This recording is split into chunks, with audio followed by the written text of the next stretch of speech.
Yo no sé, Marce, si vamos a presentar al diputado nacional o a mi neurólogo, ¿no? Porque hicimos famoso una vez las Las pepas pepas de de Manes, Manes. que me salvaron la vida.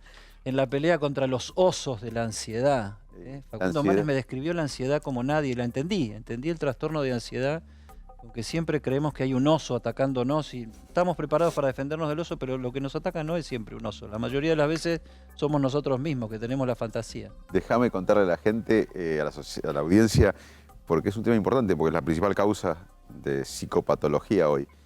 El miedo es natural. Si entra alguien con un arma acá, todos vamos a tener cambios corporales, redistribución de la sangre a los músculos, dilatación de la pupila, taquicardia, para o defendernos o huir.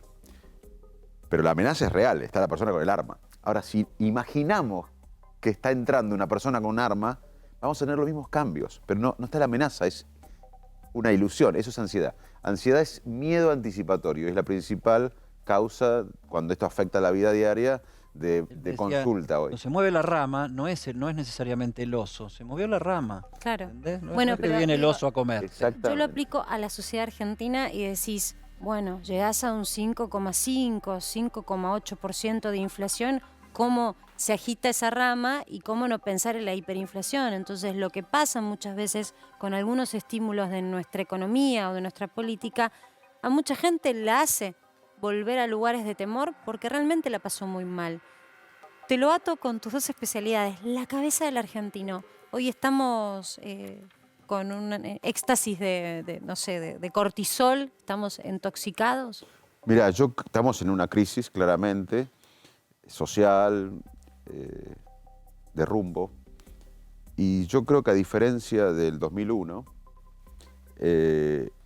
donde hubo ira, hoy la pandemia nos quebró por dentro. Yo creo que tenemos, como dice un periodista conocido, el alma rota. Yo creo que la pandemia fue una crisis multidimensional que ya está, no usamos tanto barbijos, nos vacunamos en general, pero el impacto de una crisis económica, social, de salud, la mayor del siglo, anímica, educativa, geopolítica, con lo que estamos viendo en Rusia y demás, va a durar un largo tiempo y nos quebró. Estamos todos como gastados un poco. Y algunos perdieron familia, otros perdieron trabajo, otros perdieron cosas materiales, otros perdieron... Pero todos en realidad tuvimos una pérdida de experiencias. Y yo creo que hoy estamos en una sociedad que venía decayendo en los niveles sociales, educativos, económicos. Una pandemia, y además con un mal manejo de la pandemia en muchos temas, nos quebró. Y yo creo que hay un gran dolor. Si vos me decís, ¿cuál es la emoción argentina hoy? Es frustración, resignación. Y el gran desafío es convertir eso en esperanza, porque la verdad que después de las pandemias, y más en el mundo que viene, que se va a requerir muchas cosas que hacemos en Argentina, si nos ponemos de acuerdo en una visión de país, Argentina puede tener una gran posibilidad, pero hay que convertir la resignación en esperanza. La gente no cree. Vos ves que los jóvenes no creen en la política, no creen en las instituciones. Ahora, Facundo, que tengamos el hilo de conductor de un mismo problema. O sea, vos decís, porque aparte recorres el país, hablas con la gente, hablas con gente de distintos sectores, tenés una vida profesional, estás en la política, vas por los barrios, vas por más clase media, lo que sea. Tener ese hilo conductor, tenemos el mismo problema. ¿Ayuda a que veamos la misma solución o nos espanta entre nosotros para no identificarnos con el problema y taparlo? Bueno, en los argentinos, muy bien, yo coincido, tenemos un dolor común. Acá todo la pasamos mal. Obviamente que la pasa peor el que no puede llegar a fin de mes, el que no puede comer, el que no puede alimentar a su hijo. Pero estamos, aún los privilegiados que podemos dejar de pensar qué van a comer nuestros hijos esta noche, estamos mal, porque vemos un país sin rumbo. Hay un dolor común, nos falta un sueño común. El último gran sueño común fue la democracia en los 80, que nos involucró a todos.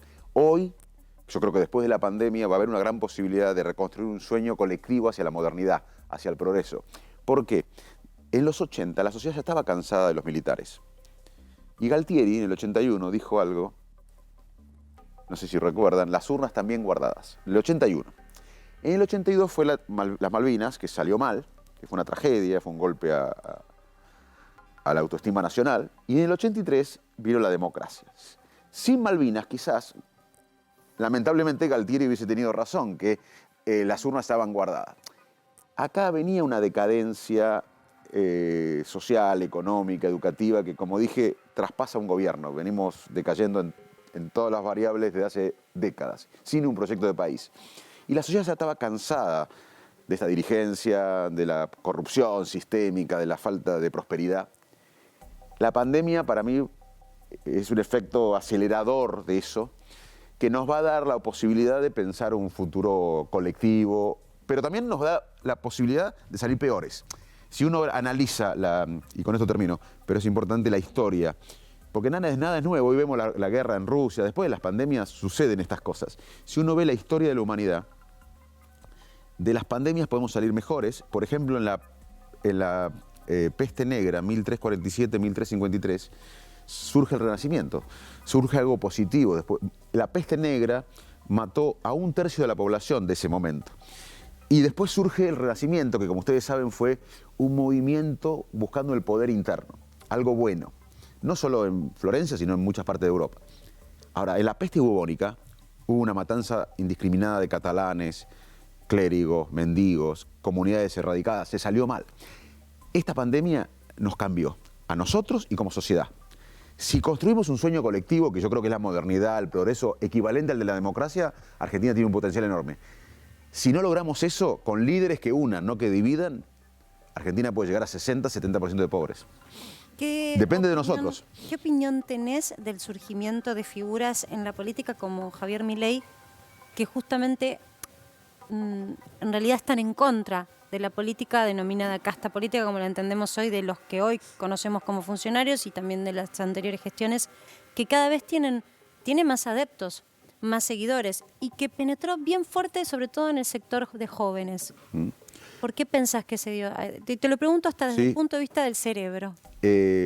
Porque captó y capta la frustración que hay, el enojo que hay. Nosotros, la democracia, que nos costó conseguir, lamentablemente, 40 años de democracia no pudieron darnos calidad educativa importante a nivel global, no pudo darnos progreso, desarrollo, prosperidad, futuro, entrar en los desafíos del siglo XXI. Hay países que ya están pensando en un plan para 30 años y son desarrollados y nosotros no podemos pensar 2 semanas para adelante. Entonces hay un gran enojo de la sociedad, hay una gran frustración y se captura con el voto antipolítica. Mi visión, yo vengo de afuera de la política, no me considero un político, me considero un servidor público, alguien que se involucró. Yo creo que todos tenemos que involucrarnos en un país que involuciona más una pandemia, más mal manejo de una pandemia. Ahora, yo creo en la política como la mayor herramienta de transformación social. ¿Que hay malos políticos? Sí. ¿Que hay corruptos? Sí. Pero yo creo en el periodismo. ¿Hay malos periodistas? Sí, pero hay buenos periodistas que investigan el poder a costa de sus salarios o de sus puestos laborales. Creo en la medicina. ¿Hay malos médicos? Sí, pero la medicina es buena. Y la política es la mayor herramienta de transformación social. Así que yo di el paso involucrándome en la política, tratando de aportar un granito de arena, refrescando la política. Para mí el camino no es la antipolítica, es renovar la política.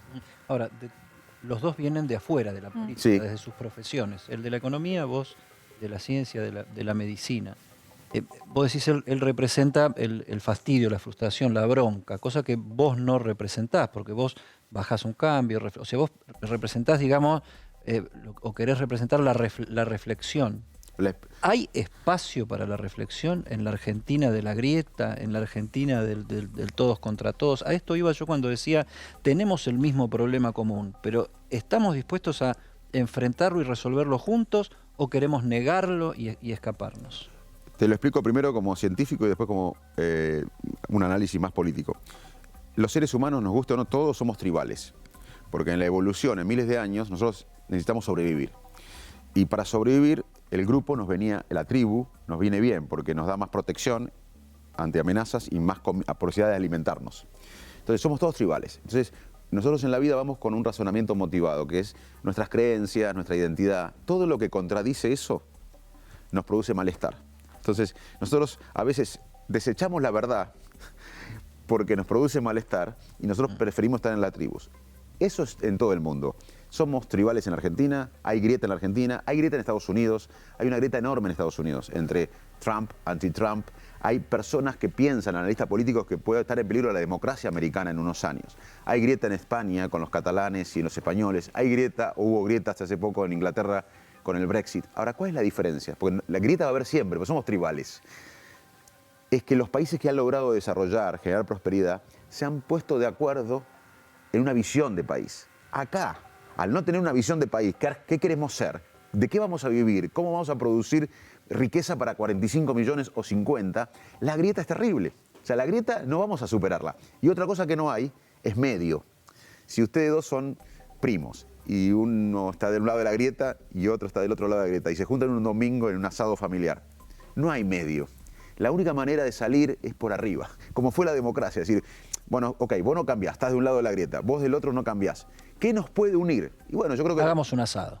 La prosperidad, el futuro, la Argentina... No el poder, digamos, porque muchos parece que se unen por el poder. Y te digo, vos hablas de grieta y está bien que haya diferencias, pero tan radicales en un mismo espacio político. Puede pasar que un Gerardo Morales, que es un referente de Juntos por el Cambio, diga rechazamos la época del menemismo, no queremos que eso regrese, y un Macri, que es líder también de ese mismo frente, fue el expresidente de Juntos por el Cambio, diga vamos a reivindicar en unos años, vamos a estar hablando muy bien de la gestión de Menem. Tanta diferencia, casi que es confuso. No es confuso si vos ves el origen de la coalición de Cambiemos, que fue ganarle al kirchnerismo. Yo creo que ahora debe haber una nueva coalición basada en acuerdos programáticos de país, porque no podemos unirnos para ganar a alguien. Nosotros tenemos que unirnos, grandes sectores de la sociedad argentina, en base a un acuerdo programático, que hay que explicárselo a la sociedad, como Alfonsín en su momento explicó la democracia. Porque si ganaba Luder, si ganaba el peronismo en el 83, había autoamnistía. Vino un líder que une, no que dividió, valiente, y dijo, no, vamos a reconstruir la democracia. Y gran parte de la sociedad argentina, no solo radicales, peronistas, conservadores, socialistas, pobres, ricos, se encaminaron a la reconstrucción democrática. Entonces, hasta que se puso en juego el poder, Facundo. ¿Cómo? Hasta que se puso el juego el poder. Estoy de acuerdo, pero muchos líderes lideran aprovechando la grieta. Necesitamos líderes que nos unan, no que nos dividan, líderes que lo lideren con esperanza, no con miedo. Ahora, yo coincido con lo que planteaste, es que no se puede hacer una alianza solamente para ganar una elección.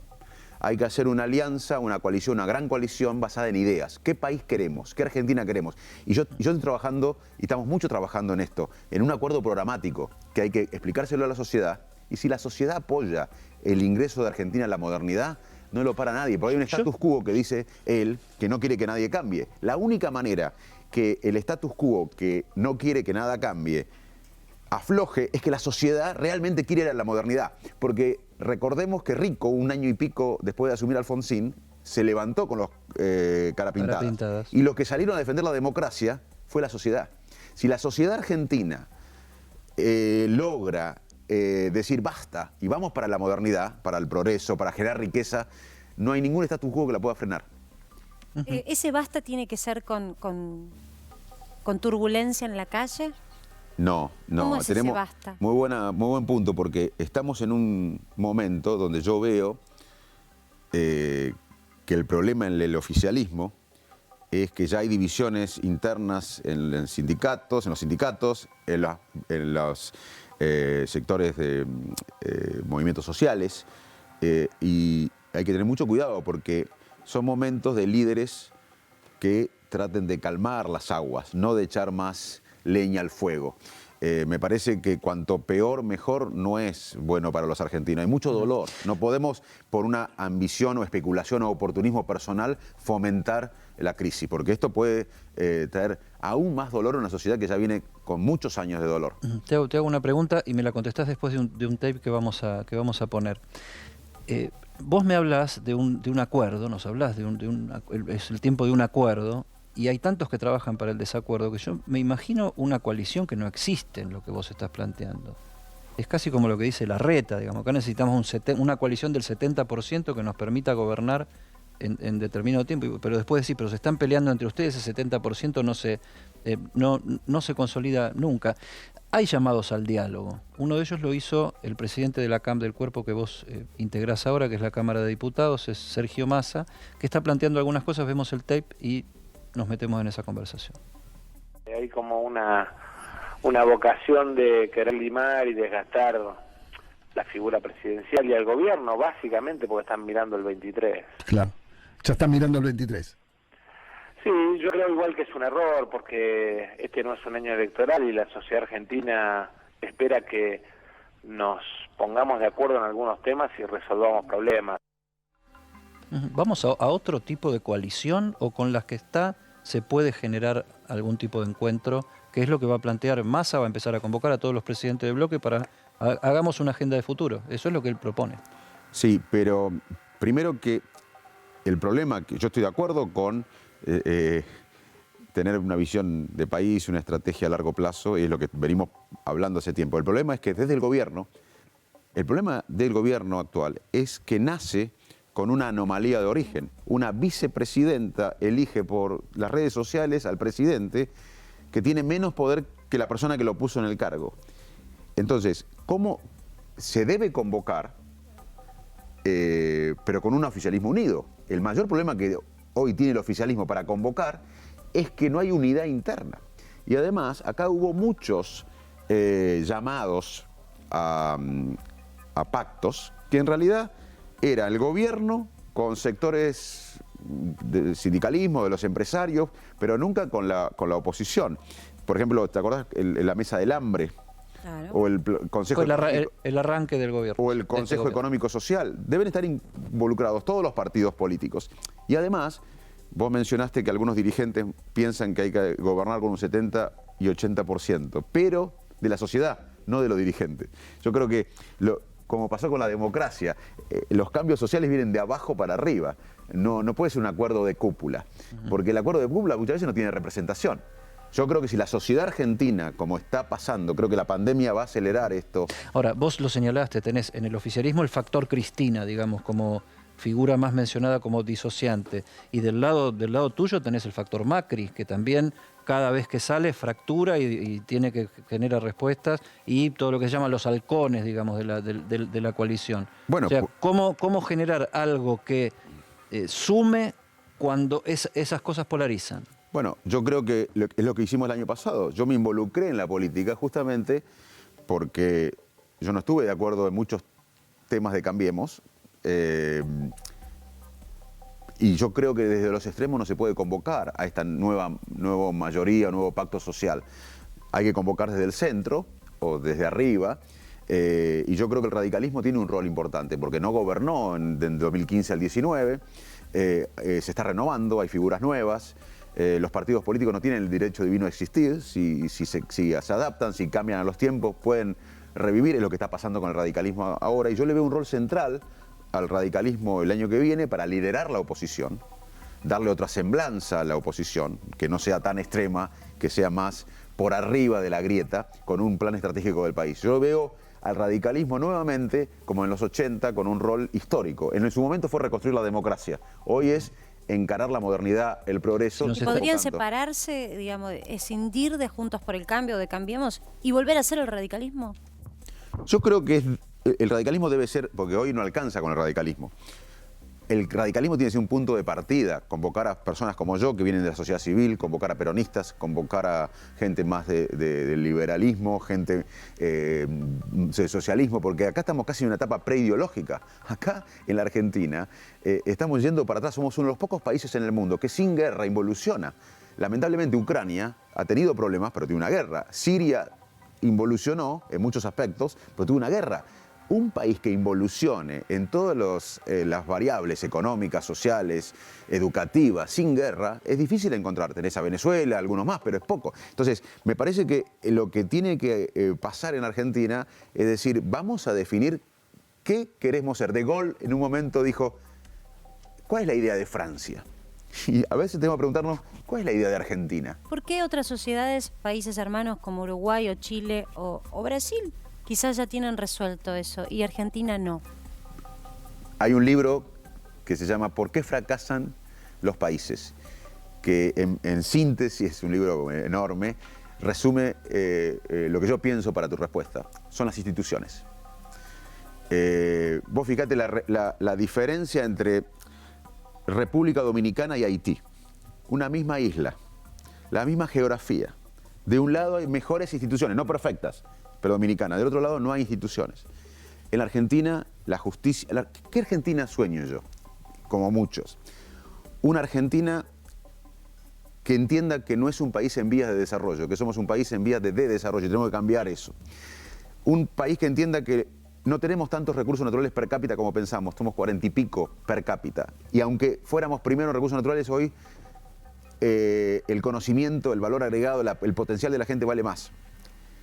Exportar más valor agregado en el campo. El campo lo hizo, el campo invirtió en las últimas décadas genética, tecnología, organización, y el campo hoy exporta mucho más de lo que hubiese exportado si no hubiese hecho la revolución del conocimiento. Y puede crecer mucho más el campo en bioeconomía, biotecnología, pero si no tiene un freno del Estado, de la sociedad, del gobierno, perdón. Los mismos son los servicios, la industria, más valor agregado. Para eso necesitamos insertarnos inteligentemente al mundo, una geopolítica adecuada. Instituciones fuertes, independientes del poder político. Acá nos habituamos a que el poder político maneje el poder judicial o influya en el poder judicial. Un pueblo educado, un pueblo con salud. Hoy nos dimos cuenta que la salud no es solo la lucha contra las enfermedades, es motor del desarrollo económico. No tuvimos salud, se paró la economía. Un pueblo bien nutrido, una gran conexión entre el conocimiento que produce la ciencia y tecnología con más inversión y el sector productivo. Si hacemos eso... ¿Pero cuántos años se va a tardar en ver resultados? Acá sale la Marcela ansiosa que necesita la Pepa que le diste. La Pepa de la ansiedad. A mi compañero. ¿Cuántos años hace falta para que se llegue a ese lugar? Bueno, si no hacemos esto es como el paciente que viene al consultorio. Es obeso, hipertenso, diabético, fuma, chupa, es sedentario. Y me dice, Facundo, yo quiero mejorarme mañana. Bueno, da otro médico. Es un chanta, porque ningún médico te va a solucionar. Necesitamos tiempo. Ahora, la sensación de estar en el camino correcto nos va a dar, mientras contenemos a los vulnerables, a los más vulnerables, nos va a dar una sensación la satisfacción de decidir hacerlo. Exacto. Ahora, vos estás viviendo un día a día ahora, que es el de la política, sí. Y vos sos un especialista en estrés. ¿Te estresa la rosca? El barro de la política, porque hemos tenido escenas explícitas de rosca y de barro, y vos estás en un bloque partido, estás en una coalición polémica. Para sacarte de la comodidad de hablar de la coalición de frente, ¿no? Hablar un poco de la propia, que a través tuyo también la queremos conocer. ¿Te estresa el barro de la rosca y de la politiquería? No, me estresa el dolor de la gente. La verdad que mañana, por ejemplo, voy a la tarde a San Miguel. Después voy a Olavarría y voy a hablar, y hoy estuve en la capital, y me estresa, ¿sabes qué? Que la sociedad quiere esto que estamos hablando. La sociedad quiere trabajo, quiere educación, quiere seguridad y quiere un rumbo, y quiere que los hijos no se vayan del país. Porque el dolor que está pasando acá es que muchos padres o ya sufren que los hijos se fueron, los chicos también sufren el desarraigo. Yo viví afuera, no es fácil vivir afuera, vamos a trabajar para que vuelvan los argentinos. Y además, la sensación de miedo que se vayan los chicos. Entonces, me da mucho estrés, o dolor, o como quieras llamarlo, que la sociedad sea más sensata que mucha de la dirigencia. Lo grafico con una escena médica. Imagínate una familia en la guardia de un hospital, el paciente, que es la Argentina, en terapia, la familia esperando en la sala de espera, el paciente en terapia. Y la familia imagina que los médicos están concentrados en el paciente. Y un día se enteran que los médicos en realidad están concentrados en luchar por la cochera más linda, más cómoda, por el guardapolvo más lindo, más de moda, por la oficina más grande. Hay un gran sector de la dirigencia que está concentrada en mantener el poder, en mantener los privilegios, en ellos mismos o en ellas mismas, y en sus intereses. Eso me estresa, porque digo, pero ¿cómo? Hay mucho potencial. La sociedad argentina está por encima de gran parte de la dirigencia. ¿Te automedicás? No, hago gimnasia. Es una pregunta que siempre quiero hacer. Digo, cuando alguien como vos dice, yo también sufro estrés, digo, tiene quien lo medique rapidito. Hago gimnasia, duermo bastante bien y tengo vida social. El disfrutar... Digo, porque los políticos se enferman mucho, ¿eh? Sí, pero más enferma las sociedades con malos políticos. Sin dudas. Gracias, Facundo, por participar, para que sepan que quedamos en el programa, pero estás invitado a volver, porque la verdad que como científico, como político, siempre es un gusto escucharte. Nos tenemos que reencontrar mañana.